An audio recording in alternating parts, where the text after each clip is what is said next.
Hi guys, welcome back to Garage Tech. In this video, we're going to take a look at the Audi Q3 Sportback e-hybrid 200 kilowatt with the 1.5 TFSI evo2 engine.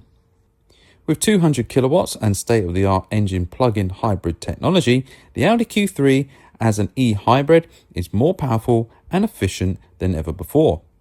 With the sophisticated combustion engine technology, the 1.5 TFSI engine in the Q3 e-hybrid is an efficient powertrain thanks to its specially adapted technologies. With close coupled exhaust emission control, oxidizing catalytic converter and particulate filter in a single module quickly reach their operating temperature even when cold starting, thanks to their positioning close to the engine.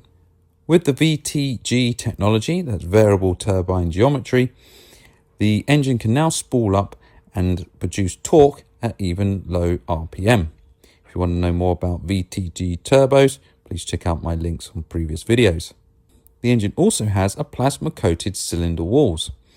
Friction optimized surfaces with plasma coating reduce in-engine friction losses and improve thermal efficiency. Increased efficiency is also applied thanks to the Miller cycle.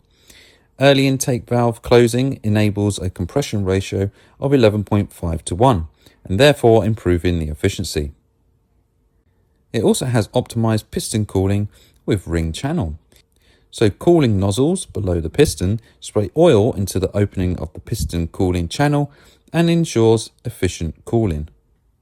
The Audi Q3 Sportback e-hybrid also has a high voltage battery with a gross capacity of 25.7 kilowatts, almost doubling the previous generation's capacity. A net 19.7 kilowatts is available. The battery has 96 plasmic cells divided into 4 modules, which stores significantly more energy than before. Thanks to optimized cell chemistry and a better package, the modules now have a charge capacity of 73 amperes per hour instead of 37. Okay, that's it guys. If you like these videos, hit the subscribe, press the thumbs up, and I'll catch you on the next one. Take care.